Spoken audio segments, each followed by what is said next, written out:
تو میں نے وہاں پر یہ کیا کہ ہنگامہ سے بچنے کے لیے میں نے ہاتھ باندھا ہی نہیں. اب ہم کرسی پہ ایسے بیٹھے ہوئے ہیں, کسی کو کیا معلوم ہے نماز پڑھ رہا ہے, لہٰذا ہم نے نماز میں ہاتھ باندھا ہی نہیں. اور کیونکہ نماز میں ہاتھ باندھنا کسی کے نزدیک فرض ہے نہیں کہ فرض چھوٹ گیا نماز نہیں ہوگی, اس طریقے سے بھی نماز کو اپنے وقت پر پڑھا جا سکتا ہے. اور بھی شکل ہو سکتی ہے کہ مثال کے طور پر ایک آدمی اپنے سیٹ پر بیٹھ کے نماز پڑھ رہا ہے, کرسی پہ بیٹھ کے نماز پڑھ رہا ہے, ٹوپی نہ لگائے بغیر ٹوپی کی نماز پڑھ لے تو بھی احساس لوگوں کو نہیں ہوگا کہ بندہ نماز پڑھ رہا ہے. بہرحال نماز چھوڑنا ایک بہت بڑا مسئلہ ہے. مولانا تھانوی رحمۃ اللہ علیہ نے ایک فتویٰ دیا ہے کہ اگر کوئی آدمی کشتی میں سفر کر رہا ہے اور کشتی اچانک ڈوبنے لگی اور اس نے وہ نماز ادا نہیں کی ہے, اگر ڈوبنے لگا ہے تو بھی نیت کر لے نماز کی, بھلے ڈوب جائے. اتنا سخت مسئلہ ہے نماز چھوڑنے کا کہ بھلے ڈوب جائے, ڈوب رہا ہی ہے, نیت کر لے نماز کی اور بھلے ڈوب جائے. اب آپ اندازہ کریں کہ ہم لوگوں کے یہاں نماز کتنا غیر اہم ہو چکی ہے اور فتویٰ اس پر ہے. لہذا اس بنیاد کو میں نے بنا کر کے یہ ساری باتیں آپ کو بتایا ہے کہ یہ تمام شکلیں اختیار کر لینا چاہیے. ایک سوال پوچھا گیا ہے, شاید آسام سے آیا ہوا ہے, کہ آج کل مسلمانوں کے مدارس, مساجد, درگاہوں کی حفاظت کیسے ہوگی, کیونکہ گورنمنٹ جو بھی فنڈ کرتی تھی اس نے سب بند کر دیا ہے. آسام کے بہت سے مدرسے بند ہو گئے, یو پی کے بہت سے مدرسے بند کر دیا, بہار کے بہت سے مدرسے بند ہو گئے, اور ابھی جو بند نہیں ہوئے وہ بند ہو جائیں گے. دیکھیں, سب سے پہلی چیز یہ ہے, یہ سب ایسا ہوتا کیوں ہے؟ یہ سب اللہ تعالیٰ کی طرف سے ہمارے اوپر کوڑا ہے. کوڑا سمجھتے ہیں؟ ڈنڈا ہے. کیوں؟ کیونکہ صحیح بات جو ہم لوگوں کو کرنا چاہیے تھا وہ نہیں کی گئی. وہ کیا ہے؟ بھارت میں کسی مدرسے اور مسجد کو ایک پیسے بھی چندے کی ضرورت نہیں کہیں جانے کی. صرف ایک کام کر لیں کہ جو وقف کی زمینیں ہیں اس وقف کی زمین کا صحیح استعمال ہو جائے. ہم خود پیسہ, ساری مسجد کے امام کی تنخواہ 50,000 رکھ دی جائے, مؤذن کی تنخواہ 40,000 رکھ دی جائے, سارے مدرسے پیسہ لے لیں تو بھی وقف سے اتنی انکم ہو سکتی ہے کہ پیسہ بچ جائے گا. ہم بھارت سرکار کو مدد کر سکتے ہیں. اتنی وقف مسلمانوں کی بھارت میں ہے. ہم نے کیا کر رکھا ہے, اور یہ حرام ہے. کتنے لوگ ایسے ہیں کہ جنہوں نے وقف کی جائیداد پہ قبضہ کر رکھا ہے, مدرسے کے گھر پہ قبضہ کر رکھا ہے, مسجد کے گھر پہ قبضہ کر رکھا ہے, کرایہ تک نہیں دیتے, اور کرایہ بھی اگر دیا جاتا ہے تو بہت معمولی سا. میں ایسے سینکڑوں جگہوں کو جانتا ہوں, امین آباد, لکھنؤ جیسی جگہ پر جو وقف کی زمینیں ہیں آج کرایہ 70 روپے دے رہے ہیں, جبکہ اس کے بغل میں کرایہ 70,000 ہے. اتنی ہی بڑی دکان پر کتنا ہے؟ 70,000 ہے. یہ 70 روپیہ اور 100 روپیہ اور 150 روپیہ دے رہے ہیں, اور اس میں سے زیادہ تر دینے والے لوگ کون ہیں؟ سب مسلمان ہیں. اگر اور اس میں آگے بڑھنا چاہیے. جس علاقے میں وقف کی زمینیں ہیں, وقف کی جائیدادیں ہیں, سب پر مسلمان کے, بڑے مسلمانوں کا قبضہ ہے. یا تو کرایہ نہیں دیا جا رہا ہے, وہ 70 روپیہ بھی دینے کے لیے تیار نہیں ہے, وہ 100 روپیہ بھی دینے کے لیے تیار نہیں. میں فیض آباد میں جانتا ہوں 2 بیڈ 3 بیڈ کا روم ہے, شہر میں اگر کرایہ لیا جائے گا 7,000 ہے. 250 روپے کرایے میں 3 بیڈ روم میں رہ رہے لوگ. کتنا؟ 250 روپے کرایہ, اور اس کو بھی بھرنے کے لیے تیار نہیں ہے 250 روپے بھی. لہذا مسلمان اپنی حالت کو صحیح کر لے. کسی اور کہیں چندہ کرنے کی ضرورت ہی نہیں ہے, کوئی بھی چندہ کرنے کی ضرورت نہیں. صرف اوقاف کا صحیح استعمال ہو جائے. لوگوں کو چاہیے کہ مسلمان اٹھے. میں تو کہتا ہوں کہ جتنے لوگوں نے اوقاف پر ناجائز قبضہ کر رکھا ہے, جیسے یو پی کے میں یہ قانون آیا کہ جتنے بھی ناجائز قبضے ہیں سب پہ بلڈوزر چلا دیا جائے. اس پر بھی بلڈوزر چلا کر کے مسلمانوں کا وقف بورڈ کو دے دینا چاہیے اور اس کا صحیح استعمال ہونا چاہیے. لہذا یہ جو مسئلہ آیا کیونکہ ہم نے وقف بورڈ کا غلط استعمال کیا، وقف کی زمین کو غلط استعمال کیا، یہ اس کی سزا ہم کو ملی۔ ورنہ مسلمان اتنے بادشاہ گزرے ہیں، اتنے نواب گزرے ہیں، اتنی چیزیں وقف کی گئی ہیں کہ یہاں مسلمانوں کو کوئی چندہ کرنے کی ضرورت نہیں۔ مسجد، مدرسہ، خانقاہ، کوئی بھی درگاہ الا ماشاء اللہ، کوئی بھی درگاہ ایسی نہیں ہے جس کے پاس 20 ایکڑ 25 ایکڑ زمین نہ ہو، لیکن سب نے کیا کر رکھا ہے؟ سب قبضہ کر رکھے ہیں۔ لہذا اس مسئلے کا حل یہ ہے۔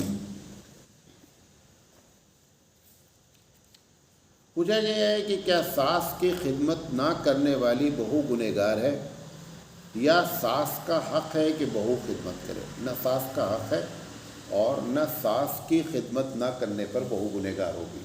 لیکن کسی بھی پریشان آدمی گھر میں ہے، روڈ پر ہے، آپ کا ساتھی ہے، کمرے میں آپ رہتے ہیں، وہ پریشان ہے، لہذا ایک ہر مسلمان کی یہ شان ہونی چاہیے کہ وہ پریشان آدمی کی کیا کرے، مدد کرے۔ لیکن جیسے آپ کے روم میں 2 بچے رہتے ہیں، وہ بیمار ہے تو آپ اس کی دیکھ بھال کریں۔ لیکن اگر وہ یہ جملہ بولے کہ نہیں تم پر لازم ہے کہ میری دیکھ بھال کرو، یہ جملہ وہ نہیں بول سکتا، یہ اخلاقی فرض ہے۔ یہ کیا ہے؟ ایسے ہی ساس بہو کا معاملہ ہے، چاہے ساس بیمار ہو یا بہو بیمار ہو، دونوں کا اخلاقی فرض ہے کہ ایک دوسرے کی کیا کریں، خدمت کریں۔ رہا یہ کہ حق، تو شریعت نے حق کی کوئی حدیث موجود نہیں ہے، میرے علم میں نہیں ہے، اور پچھلے 25 سال سے یہ جملہ بول رہا ہوں، میرے علم میں نہیں ہے۔ اگر کسی کے علم میں ہو تو وہ مجھے بتا دے۔ 4 لوگوں کے حقوق بیان نہیں کیے گئے ہیں۔ جانور کا حق بیان کیا گیا ہے، لیکن 4 لوگ ایسے ہیں جن کے حقوق شریعت نے بیان نہیں کیے۔ کون کون ہے معلوم؟ ساس بہو کے حقوق بیان نہیں حدیث میں، ننند اور بھابھی کے حقوق بیان نہیں ہیں، دیورانی اور جٹھانی کے بیان نہیں ہیں، اور سوکن کے بیان نہیں ہیں۔ کیوں؟ اللہ تعالیٰ چاہتا ہے یہ 4 لوگ اکٹھا نہیں رہنا، کیونکہ یہ 4 اکٹھا رہیں گے تو نتیجہ کیا نکلے گا؟ لڑائی ہونی ہے۔ جتنے گھر میں لڑائی ہے، جس کے گھر میں لڑائی ہے، یہی 4 میں سے کوئی ایک وجہ ہے۔ اور اگر یہ 4 کہیں رہ رہے ہیں اور لڑائی نہیں ہو رہی ہے تو اس کا مطلب بزرگ ہیں، آپ ان کی سیوا کریں اور اپنی جنت بنائیں۔ تمہارے گھر میں بزرگ رہتا ہے کوئی، لہذا حق نہیں ہے۔ پوچھا گیا ہے کہ میں نے خلا لے لیا ہے اور اب دوبارہ پھر اسی شخص سے شادی کرنا چاہتی ہوں، تو کیا میں ایسا کر سکتی ہوں؟ دوبارہ نکاح کر لیا جائے، نئی مہر متعین کر لی جائے اور نکاح دوبارہ کر کے اسی شوہر کے ساتھ رہا جا سکتا ہے۔ حلالہ جسے کہتے ہیں اس کی ضرورت نہیں ہے۔ خلا میں اور طلاق میں یہی فرق ہوتا ہے۔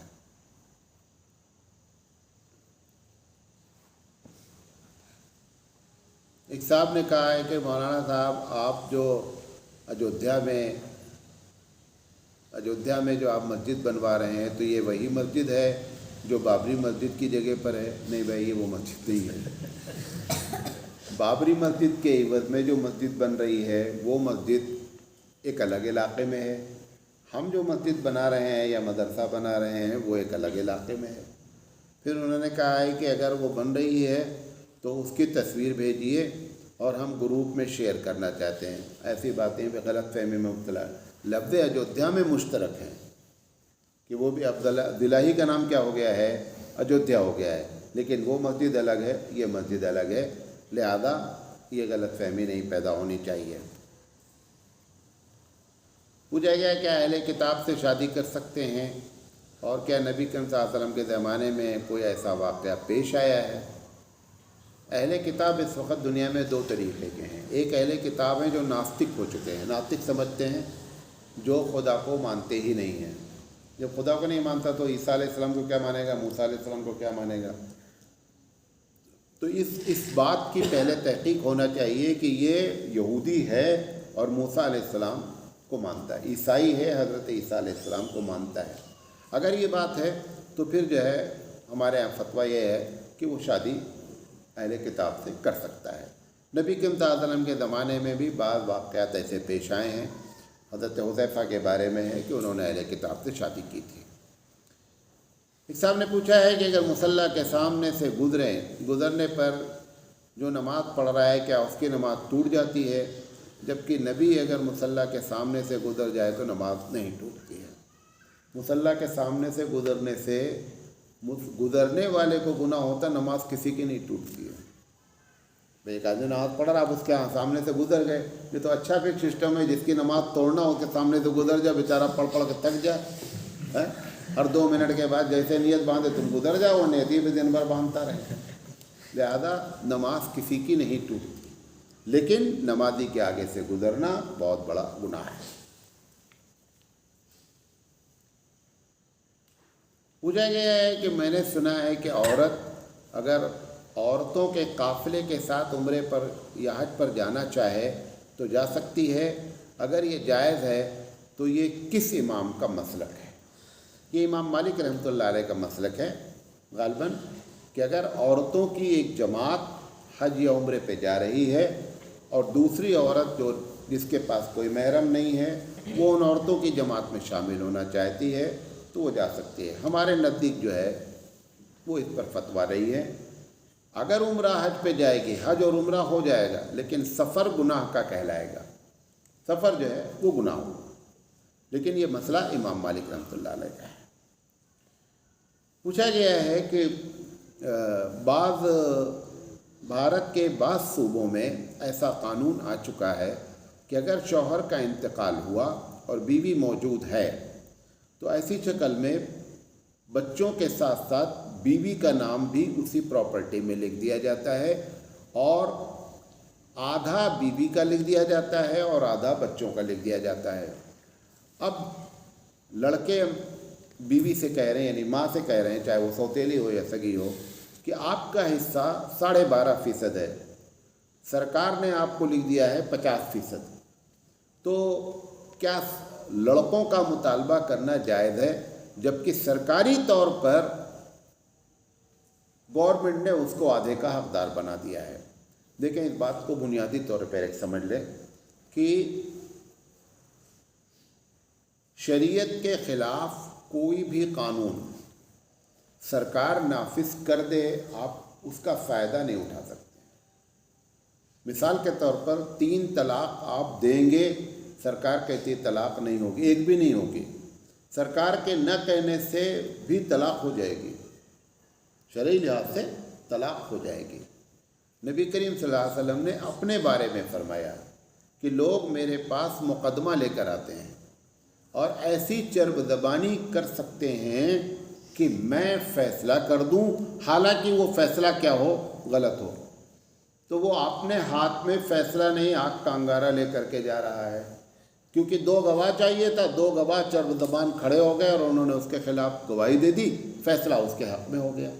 تو اگر اللہ کے رسول بھی فیصلہ کر دیں اور جو شریعت کے خلاف ہو جائے تو اللہ کے رسول کیا فرما رہے ہیں کہ میرا فیصلہ یہ نہیں سمجھنا کہ رسول نے فیصلہ کر دیا ہے لہذا چاہے وہ صحیح ہو یا غلط ہو اور وہ ہمارے لیے جائز ہے۔ آپ نے فرمایا جائز نہیں ہے، باقاعدہ حدیث ہے۔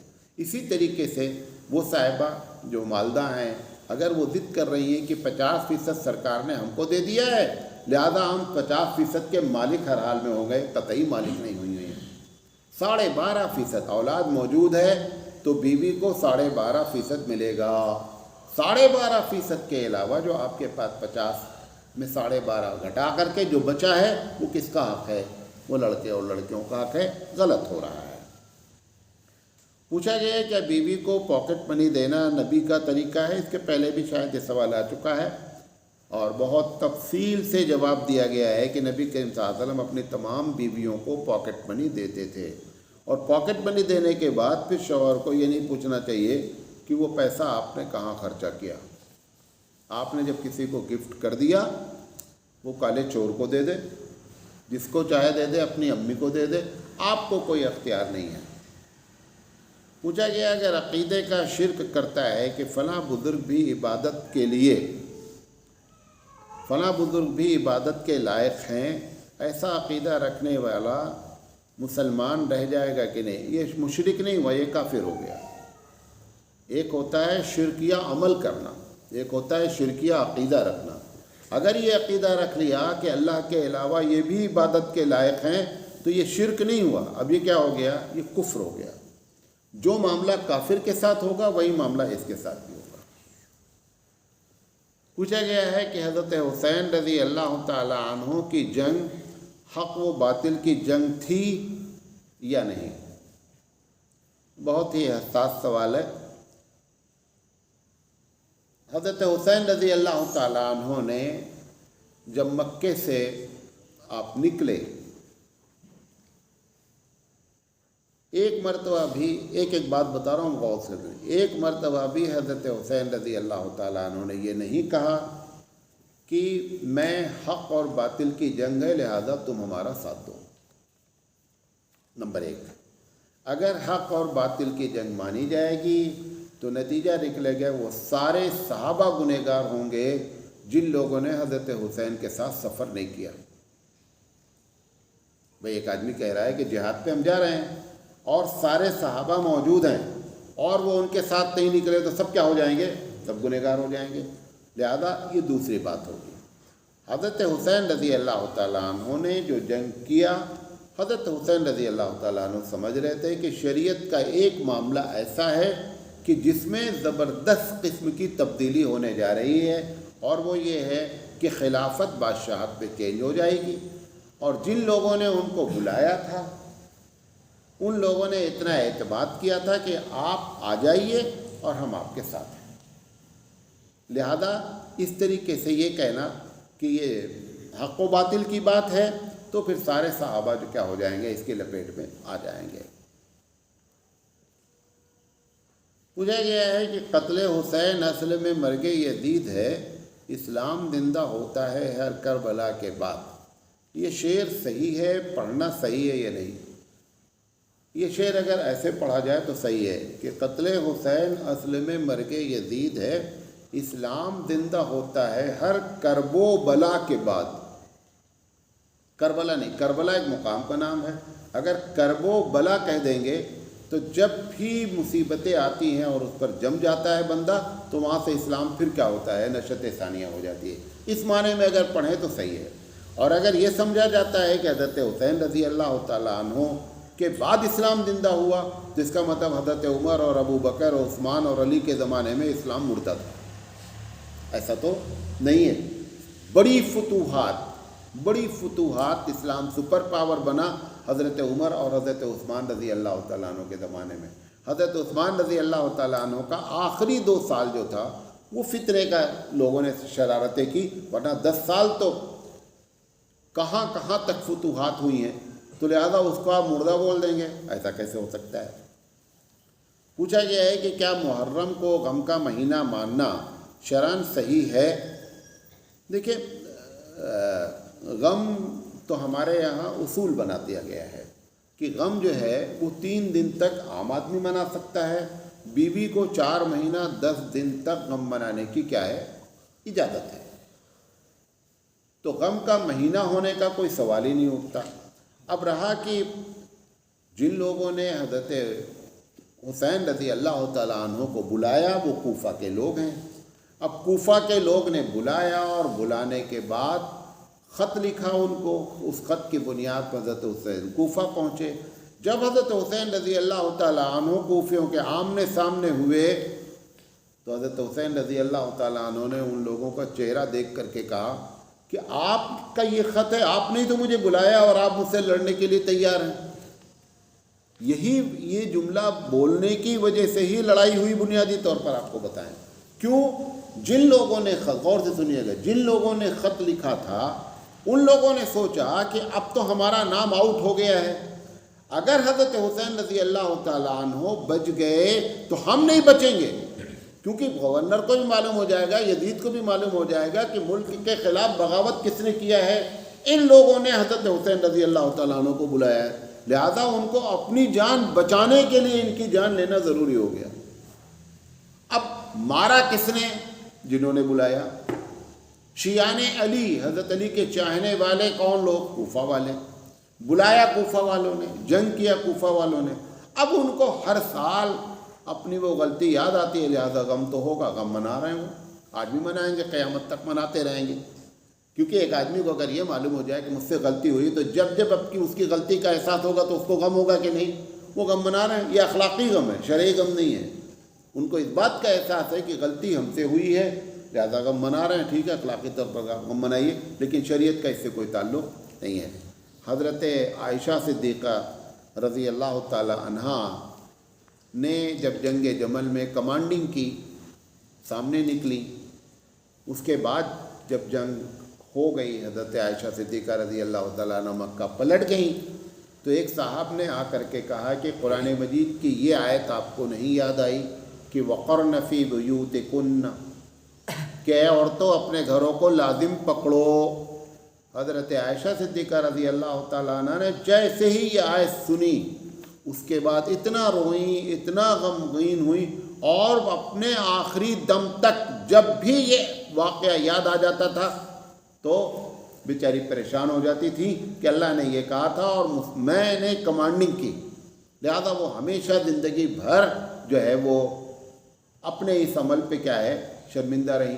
تو سوال یہ ہے، وہی آج بھی ہو رہا ہے کہ جن لوگوں نے مارا ہے ان کو اپنے عمل پر شرمندگی ہے، تو کبھی اپنا سینہ کوئی کوٹ رہا ہے، کوئی اپنے سر پہ مار رہا ہے، کوئی چاقو مار رہا ہے، جو بھی چاہے کرے۔ بہرحال یہ غم اسی طریقے کا غم ہے کہ جیسے حضرت عائشہ صدیقہ رضی اللہ تعالیٰ عنہ کو غم ہوا، یہ پوری قوم کو غم ہے، وہ قوم در قوم اب چلی آ رہا ہے، اور یہ اب کبھی بھی ختم ہونے والا نہیں ہے۔ پوچھا گیا ہے کہ مولانا صاحب مچھر بہت ہو گئے ہیں، اور الیکٹرانک بیٹ سے جو مچھر مارا جاتا ہے اس کا شرعی حکم کیا ہے؟ بعض لوگ کہتے ہیں کہ آگ سے کسی کو عذاب نہیں دینا چاہیے، اور یہ آگ کی قسم ہے، لہذا یہ مارنا جائز ہے کہ ناجائز۔ اس میں شروع میں جب یہ بیٹ آیا تو یہی فتویٰ دیا گیا تھا، کیا کہ جائز نہیں۔ اب جو ہے یہ بات فتوے میں آ گئی ہے کہ یہ آگ نہیں، الیکٹرک ہے، اور انسانوں کو ستاتی ہے، ستانے والی کوئی بھی مخلوق ایسی جو ہے اس کو مارا جا سکتا ہے، لہذا الیکٹرانک بیٹ کا استعمال کیا جا سکتا ہے۔ پوچھا گیا شیطان سب سے زیادہ میاں بیوی کے جھگڑے پر ہی کیوں خوش ہوتا ہے؟ بہت سی وجہ ہے۔ جب آدمی اپنے گھر میں جب لڑائی ہوتی ہے تو اگر وہ آفس میں جب جائے گا تو وہاں بھی لڑائی کرے گا، بازار سامان خریدنے، کیونکہ وہ ٹینشن میں ہے نا، وہ کیا ہے، ٹینشن میں، جو کام بھی کرے گا وہاں لڑائی ہوگی۔ تو شیطان کا کام ہی لڑائی کرنا، تو ایک لڑائی کرا کر کے اگر 20 جگہ لڑائی ہوتی ہو تو اس لیے یہ لڑائی کرنا اس کو زیادہ پسند ہے۔ پوچھا گیا ہے کہ کرامت کی حقیقت کیا ہے؟ دیکھیں 3 لفظ ہیں، ایک کو کہتے ہیں معجزہ، ایک کو کہتے ہیں کرامت، ایک کو کہتے ہیں استدراج۔ کیا کہتے ہیں؟ استدراج۔ خرق عادت، جو عموماً ممکن نہیں ہو، ویسی اگر کوئی چیز سرزد ہو جاتی ہے انبیاء سے تو اس کو معجزہ کہتے ہیں۔ اگر کسی اللہ والے سے سرزد ہو جاتی ہے تو اس کو کرامت کہتے ہیں، اگر کسی غیر مسلم سے ہو جاتی ہے تو اس کو استدراج کہتے ہیں۔ یہ نہیں کہہ سکتے کوئی آدمی کہ کرامت کچھ ہوتا نہیں، جھوٹ ہے، بنڈل مار رہے ہیں، ایسا نہیں ہوتا ہے، یہ جملہ نہیں بولنا چاہیے۔ کرامت کے 1-2 نہیں حدیثیں، 2500 حدیث موجود ہیں جس میں، لیکن یہ کہ میں کرامت دکھلا دوں گا، یہ جو چیلنج کر رہا ہے یہ غلط کر رہا ہے۔ کرامت آپ کے بس میں نہیں ہے کہ دکھلا دیں، کرامت ہونا الگ ہے، کرامت دکھلانا کیا ہے الگ ہے۔ کرامت اگر دکھلا رہا ہے تو جادو ہے، وہ کیا ہے، وہ جادو ہے، لیکن کوئی چیز ایسی جو خرق عادت ہو وہ اللہ والوں سے سرزد ہو سکتی ہے، ہوتی ہے، اس کا انکار اہل سنت والجماعت کے نزدیک جائز نہیں ہے۔ پوچھا گیا ہے کہ لکی اسٹون پہننا کیسا ہے؟ لکی اسٹون کا مطلب یہ ہوتا ہے کہ بعض پتھر پہنتے ہیں لوگ اور یہ عقیدہ رکھتے ہیں کہ اگر یہ پہنیں گے تو امیر ہو جائیں گے، یہ پہنیں گے تو غریب ہو جائیں گے، بادشاہ بن جائیں گے۔ تو اس کا مطلب خدا کون بن گیا؟ وہ پتھر بن گیا۔ یہ شرک ہے، یہ شرک ہے۔ ہاں یہ ممکن ہے کہ کسی پتھر کے بارے میں بطور علاج اگر کوئی آدمی کہتا ہے کہ صاحب اس پتھر کے پہننے سے بی پی کنٹرول میں رہتا ہے، یہ ممکنات میں سے ہے، یہ عقیدے میں نہیں ہوا، یہ میڈیکلی بات ہو گئی کہ ریسرچ ہو گئی کہ فلاں پتھر کے اندر کوئی ایسی چیز، ایسا مادہ موجود ہے کہ اگر بدن سے وہ پتھر لگاتار چپکا رہے گا تو کیا ہوگا، BP,